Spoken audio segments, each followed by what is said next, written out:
Hello everyone, welcome you all to the Investment Management class. I am Impa Biliappa, Associate Professor, Department of Management Studies, Maharaja Institute of Technology.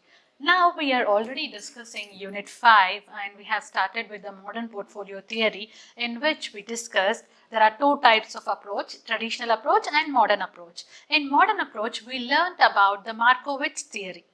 In today's class, we'll be continuing that with Sharpe's single index model and capital asset pricing model, arbitrage pricing theory. Then we'll learn CML and SML. All these we are going to see in today's class.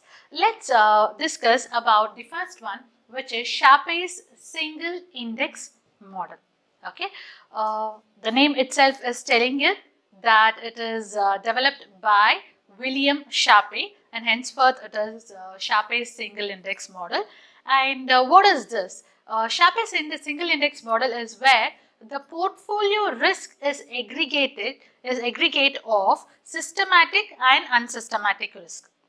Okay, the Sharpe single index model formulates the cutoff rate based on the inputs and selects those securities which give you high return to beta ratio as compared to the cutoff. Okay, when compared to the cutoff, whichever is higher excess return to beta ratio, those securities are selected. And then based on the residual variance, that is based on the unsystematic risk of the security, excess return to beta ratio is calculated, and beta of the security and cutoff rate, proportion or weight of the investment of the selected securities is computed. Okay, so if you want to calculate which are the securities which is going to give you the high return with low risk, and also if you have to understand how much should be invested in those securities, then you have to calculate the Sharpe's single index model. There are certain steps in this. We also call this as optimum portfolio. We call this optimum portfolio because in this model we are going to select the appropriate securities for the portfolio, which will give us higher return and less risk. And it also tells you the proportion in which you have to make an investment. There are certain steps in this. For example, the first step you have to calculate is the excess return to beta. Then you have to calculate the cutoff rate, and then you have to find out the optimum cutoff point based on the selected securities, where up to the cutoff point, whichever is positive, you are going to select those securities. Okay, then determine the proportion of each securities as to how much should be invested, and then convert the proportion into appropriate weights. There are formulas for this, and the formulas, when we do the problem, will just tell you there.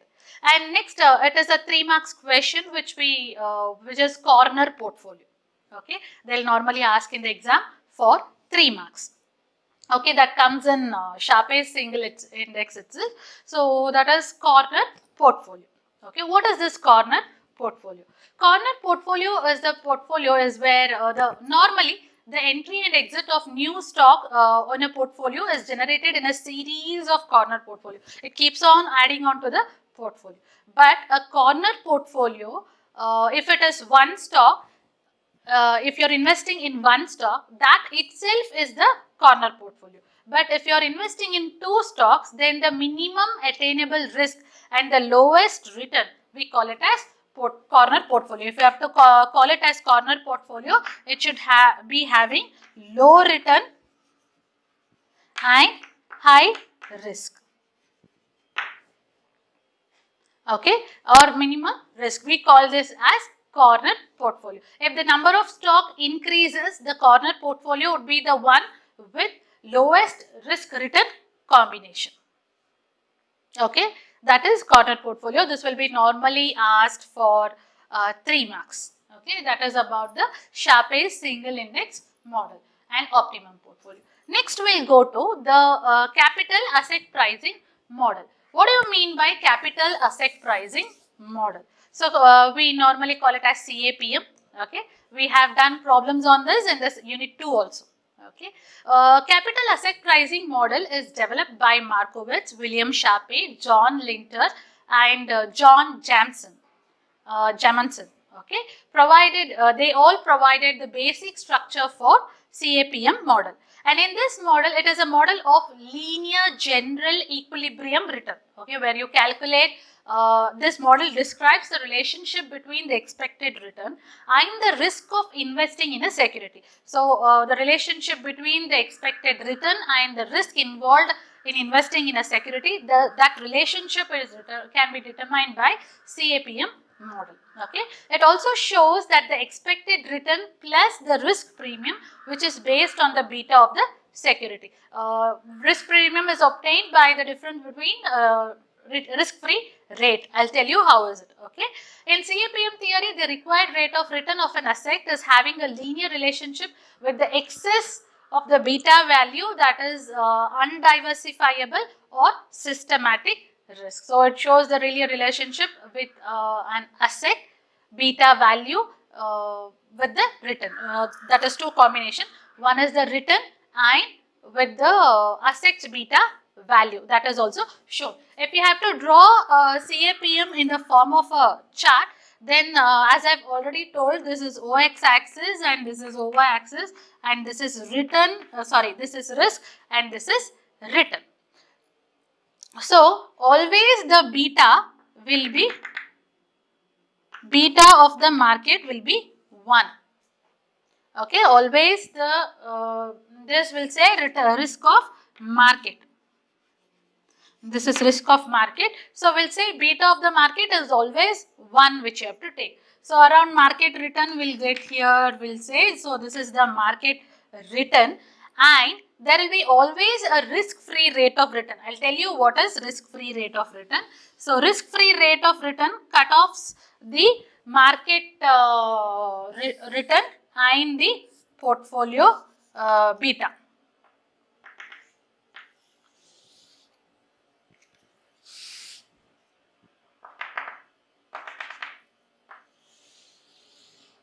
Okay, the point at which it interacts. So, here this is risk-free rate, that is we call it as RF. Okay, this is risk-free rate, this is market return, and this is the place of risk premium. Okay, the difference between the market return and the risk-free return, we call it as risk premium. Okay, normally it will range from 3% to 9%. And what is this risk-free return? Risk-free rate of return is normally the yield which is a long-term yield on a government bond in an of any country. For example, in our country it is treasury bill rate, we call it as risk-free rate. So, this is how you determine the CAPM approach. Okay, if for example, and to do this there are certain assumptions also. Let's discuss what are the assumptions of CAPM model. The first assumption is similar to that of Dow theory. Okay, then individual seller or buyer cannot affect the prices of the stock. Okay, an individual seller or buyer of the stock shares, they cannot influence the entire price of the stock. That is the first assumption, and this is the basic assumption in perfectly competitive market. Okay. The second assumption is investor make their decision only on the basis of expected return, standard deviation and covariance of all the pairs of securities. They will consider the pairs of securities, and for all the pairs of securities they calculate the expected return, standard deviation and covariance. And next, the third one is investors are assumed to have homogeneous expectations during the entire period of making decision. So, homogeneous expectations is a similar kind of expectations where all the investors think alike. Like if one of the investor is thinking that yes, he wants higher return and lower risk, then it means that it is a common opinion of all the investors. Then coming to the fourth assumption, the investor can lend or borrow any amount of funds with the risk-free rate of interest. So, another assumption is there is no limitation on the percentage of interest or variation, or there is no limitations on the amount of borrowing or lending. So, any amount which any rate which is offered by the treasury bills or government securities, on that any n number of amount can be lended or borrowed. Okay. The next fifth assumption is assets are infinitely divisible. So here we are not thinking about like an asset can be divided into only 2 divisions or 3 divisions. It is infinite. The quantity which you buy, it might be 1 share, 2 shares, 3 shares, or 0.5 shares, or 10 rupees worth shares. Like this we are going to quantify. We are not quantifying on the basis of a lot size. So what is a lot size? We have already known the traded quantity which a company issues, that is lot size.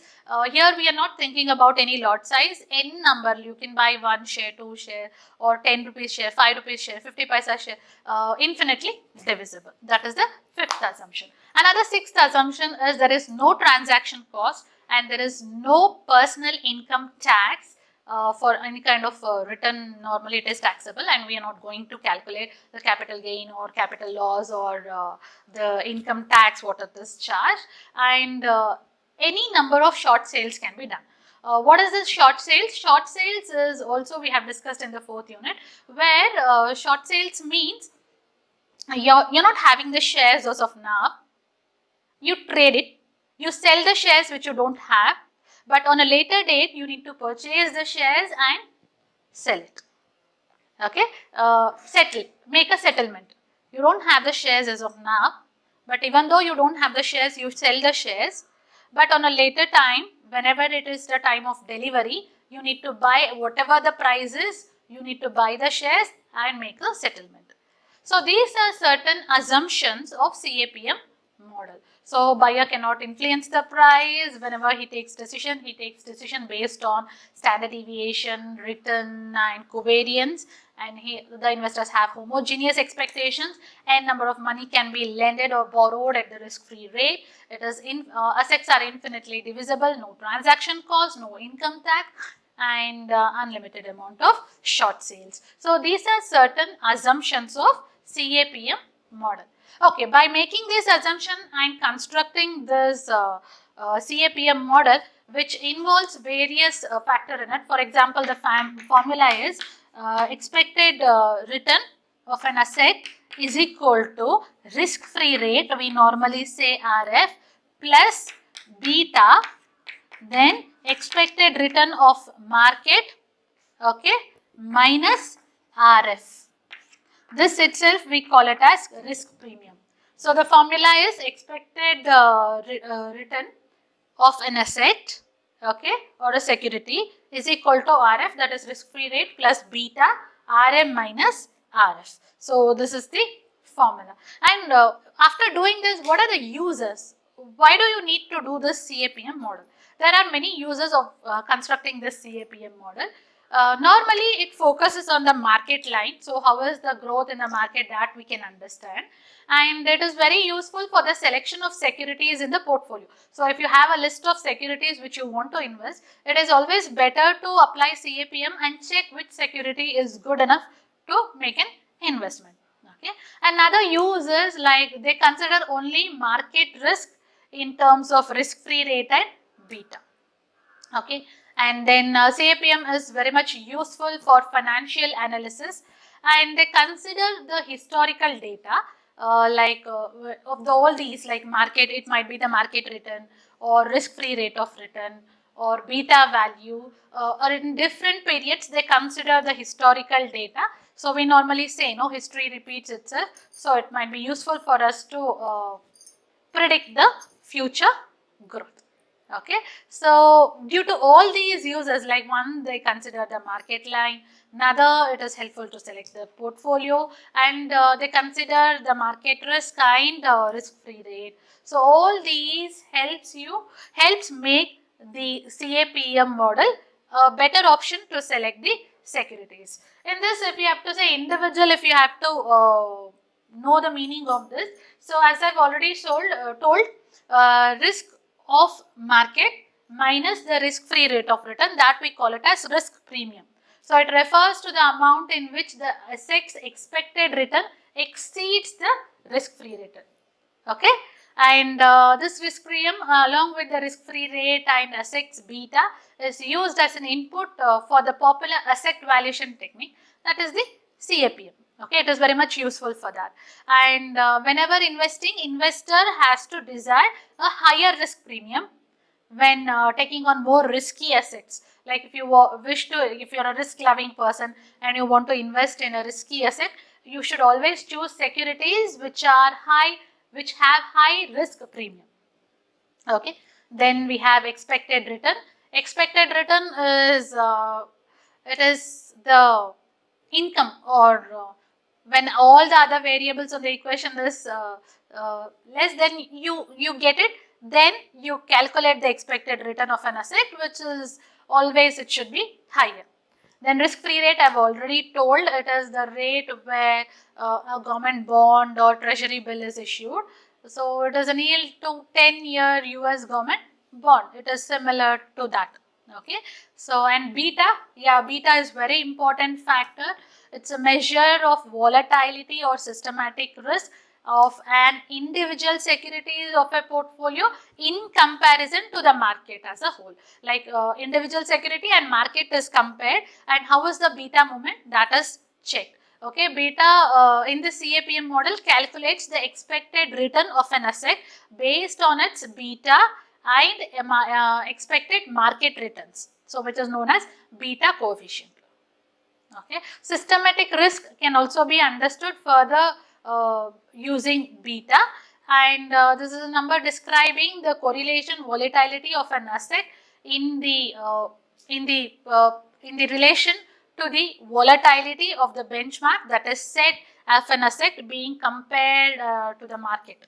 Okay. In simple terms, if I have to tell you, there are different terms which you can use in beta. This I have told it in unit 2 also. If beta is less than 0, what do you mean by that? For example, this is two comparisons. One is what is the return of your stock when compared to the return of your market. Okay, that is the comparison what you have to make in beta, to be simple terms. If you get beta is 0, then you say the asset generally moves in the opposite direction compared to the index. Means if the stock is increased by 10%, then market is decreased by 10%. It moves in the opposite direction. Okay.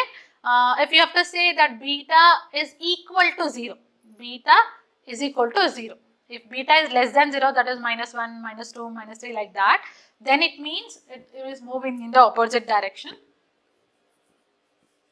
If beta is equal to 0, then the movement of an asset is uncorrelated with the movement of the benchmark. There is no correlation between the movement of stock and the market. If beta is between 0 to +1, okay, if beta is between 0 to +1, then the movement of the asset is generally in the same direction but less movement from the benchmark. For example, if the market increases by 5%, the stock will increase by 2% or 1% or 3% like that. Okay, less than the market increase. Okay, then if beta is equal to 1, so if beta is equal to 1, then it is understood that the movement of an asset is generally in the same direction and about the same amount as in the movement of the benchmark. For example, if market return is 5%, then the stock return is also increased by 5%. If market return is increased by 5%, the stock return is also increased by 5%, equal, same to same. Okay. If beta is greater than +1, if beta is greater than +1, then the stock is performing very good when compared to the market. It is moving in the same direction, but it is more than the benchmark. For example, if the market is moving by 5%, the stock will move by 10%. Excuse me. Okay. So it means if the market is moving by 5%, the stock will move by 10%. So that is about the beta. Okay. So RF I have told, beta I have told, RM risk of market and risk-free rate. So these are all about the CAPM. Okay. Let's move on to the other two concepts in CAPM, that is CML and SML. Okay, what is this CML? That is capital asset pricing is classified into CML and SML. Okay, these are all 3 marks questions. Now CML means the capital market line. It's a geographical representation of all the portfolios that are optimally combined with the risk and return. Okay, CML, it's a theoretical concept that gives you the optimal construction of risk-free asset and the market portfolios, and it is very much superior to efficient frontier in the sense that it is a combination of risky assets with the risk-free assets. It's a combination. Okay, and the formula for CML is, will not get confused, so I'll rub this. The formula for this is expected return of the portfolio, okay, is RF plus standard deviation of the P, and then you have expected return of market minus your risk-free return divided by the standard deviation of the market. So this is the formula. Return of portfolio is equal to risk-free rate of return plus standard deviation of the portfolio, and expected return of the market minus RF divided by the standard deviation of the market. This formula will be using in order to calculate the CML. And CML line, if we have to draw a graph for the CML line, normally if this is the risk-free rate of return, and normally OX axis is the risk and OY axis is the return. I need not tell you again and again. So risk-free rate of return, it doesn't mean that there is no risk at all. Some percentage of risk will be there, and this is the risk-free rate of return. And if the efficient frontier line, you remember the Markowitz model which I have done in the previous class, if the efficient market line or the stocks lie in this, then this line which indicates, which starts from the RF to connecting the efficient frontier, that line we call it as capital market line. Okay, hope so the concept is clear. Capital market line. So if you have to hold it on a whole, capital market line is the representation of all the portfolios which is an optimum combination of risk and return. So these are all the portfolios which are optimum, which giving high return with less risk. Okay. Next, in the similar concept, the second type of CAPM model, that is SML. Capital market line, SML, security market line. Okay, there is only a difference between one word. So security market line, we normally call this as characteristic line also. In this we have problems. On all of these we have problems. Okay, so we call it as a characteristic line, and it is a graphical representation of the capital asset pricing model. So it is a graphical representation of this, and this graph is the systematic non-diversifiable risk versus the return of the whole market at a particular line. Okay, based on this, on a particular line you draw that, and it shows all the risky marketable securities. So CML represents the, I'll tell you the difference later, but CML represents all the high return, less risk securities, but here SML represents showing all the risky marketable securities. Okay, and the formula and graph for this is,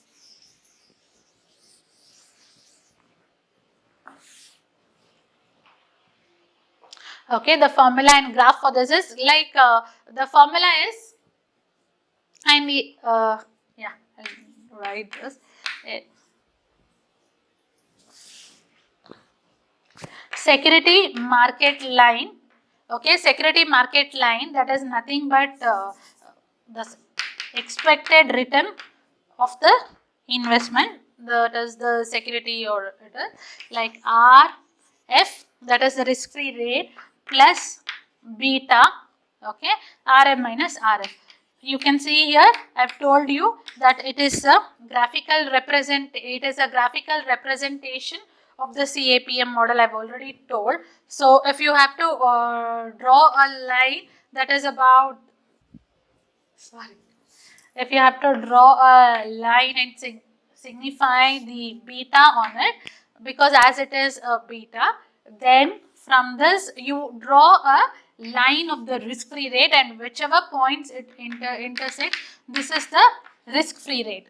Okay, this is the risk-free rate and this is the return to beta calculation it makes. This is the SML line. Okay, if about the SML line, if I have to tell, the slope of the SML line is normally equal to the market risk.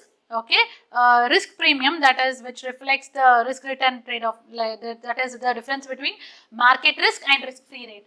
The market risk and the risk-free rate, the difference between that is denoted by the security market line.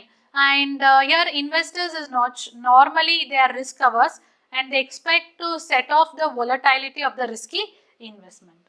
Okay, and normally capital investment is the security market line, and the Y interception here which you can see is equal to the risk free interest rate.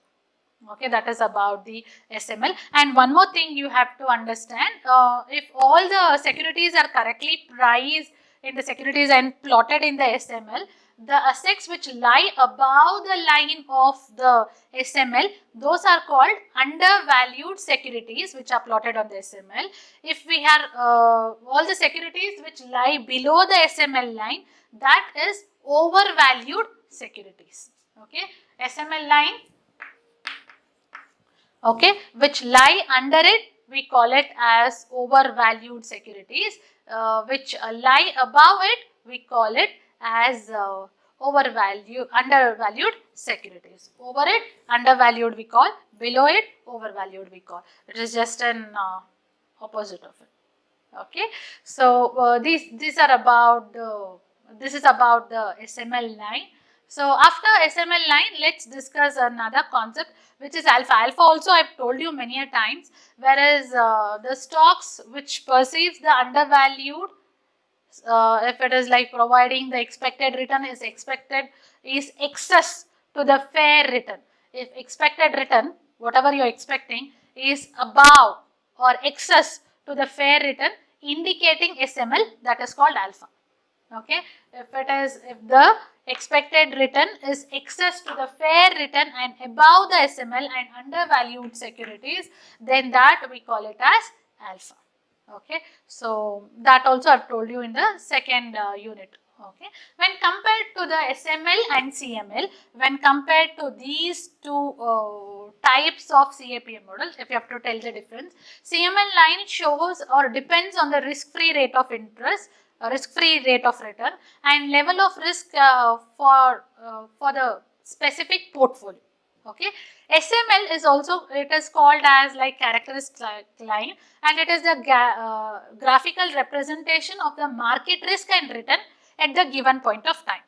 So that signifies the risk-free rate of return and level of risk. This signifies the market return and risk. That is the first difference. Another difference is, while standard deviation is measured in CML, beta coefficient is determined for the risk factors of SML. Okay, standard deviation is a measure for risk in CML. Beta, here you can see the difference. Now that graph we had put standard deviation, okay, for determining CML, but for determining SML we have put beta when compared to the return. Okay, and the third difference is, while like capital market line graphs define efficient portfolios, whereas the security market line defines both efficient and non-efficient portfolios, both risky and risk-free, both. Okay, and fourth is, the capital market line is considered to be more superior when measuring the risk factors when compared to SML. And fifth difference is, the market portfolio and risk-free assets are determined in CML. For all security factors are determined in SML. So SML considers almost all the factors and CML considers only market portfolio and risk-free assets. So these are the difference. By using the difference only, you can write the meaning for SML and CML. Okay. And coming to the conclusion of capital asset pricing model, there are certain limitations of capital asset pricing model. It is based on, the first limitation is, it is based on unrealistic assumptions. At the initial stage, we made certain assumptions that the investor will think homogeneous. That's not true. Okay, no income tax. That's not true. No transaction cost. That's not true. And asset is infinitely divisible. That's not true. So almost all the assumptions are unrealistic. And second limitation is the subject is testable and validity. And the subject, it can be testability and validity is also there. So there is obtaining the right results would be difficult. And the third limitation is that consider only market factors as a sole factor which influences the stock return. Wherever you see, we have written RM. So here market is given more importance, and we think that it influences the return of the stock. So that is another factor which is to be considered. Okay, these due to these three limitations, these are the different limitations of CAPM model. And the last model is the arbitrage pricing theory. Okay, on this also we have problems on arbitrage pricing theory. Okay, what do you mean by arbitrage pricing theory? Arbitrage pricing theory was developed by the Stephen A. Rose in 1976 to overcome the drawbacks of CAPM. Okay, to overcome the drawbacks of CAPM, that is, I told the limitations. No, to overcome these limitations, APT was developed. Okay, what is this arbitrage pricing theory? It is an asset pricing that holds that the asset return can be forecasted with a linear relationship of the asset's expected return and the macroeconomic factors that affect the asset's risk. So not only it defines the relationship of the expected return and the macroeconomic factors. So macroeconomic factors, it might be the inflation or any other factors for that matter. Those factors influence on the return is determined in APT. Okay, we have a formula for this. There are different formulas which we normally use.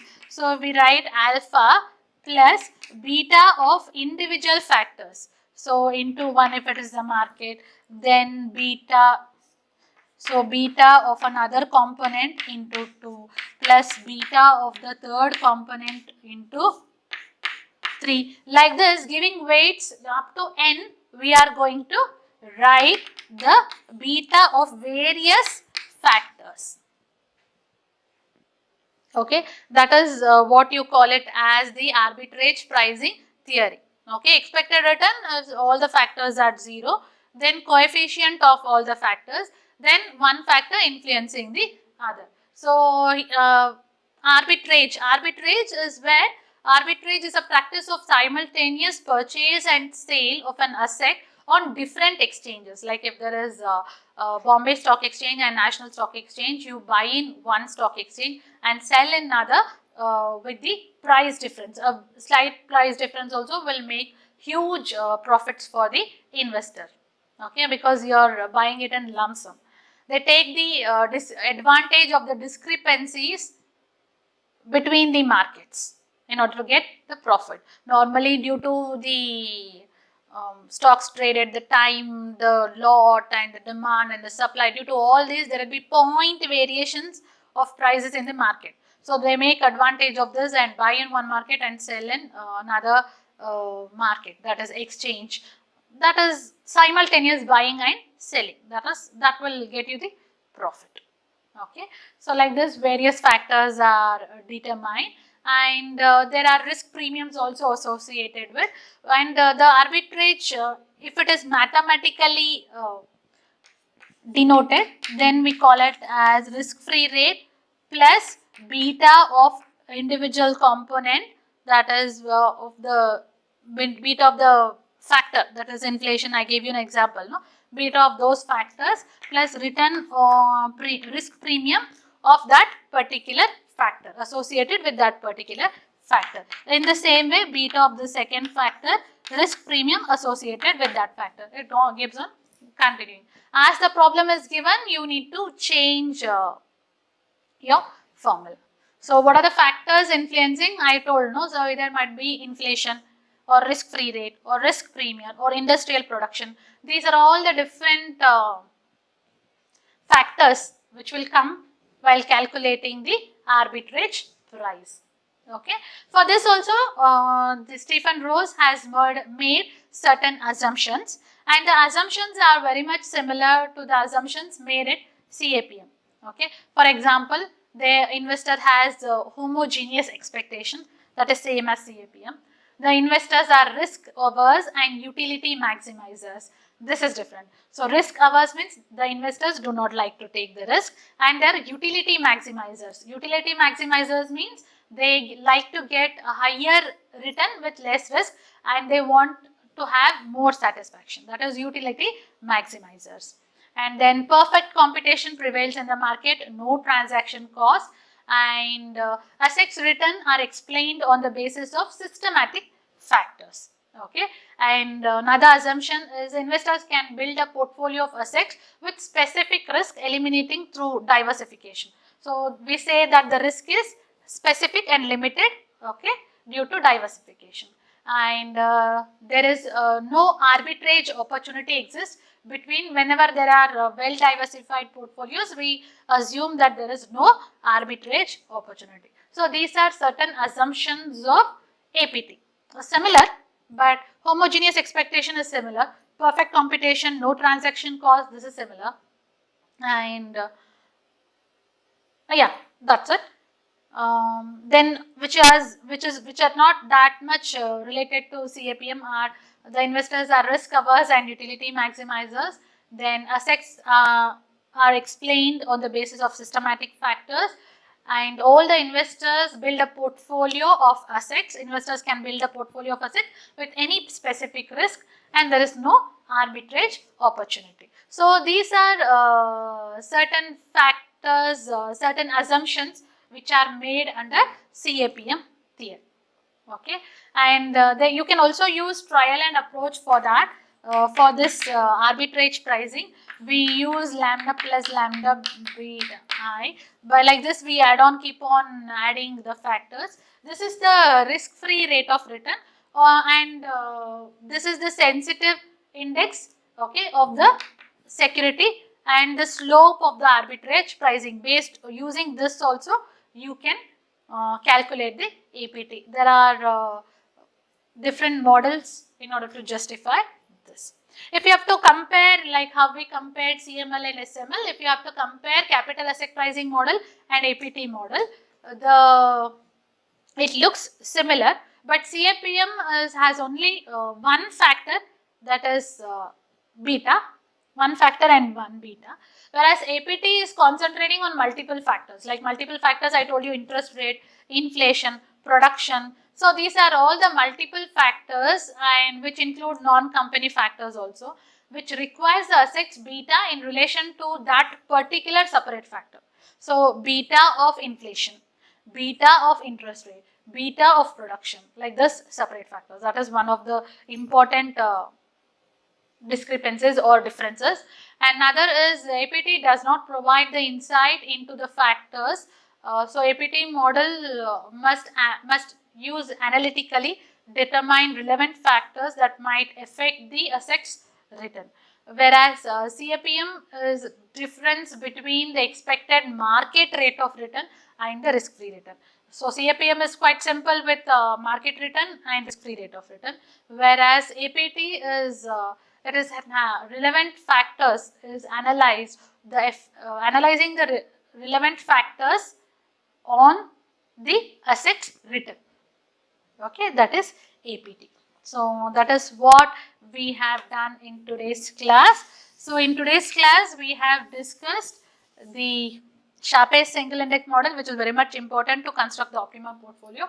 Then capital asset pricing model, which we normally relate to the beta and return of market, and arbitrage pricing theory, which normally is the taking advantage of the difference in prices in two different markets. So hope so you have understood these concepts. This concludes the theory of Unit 5, and from next class we'll be solving the problems. Thank you for attending today's class.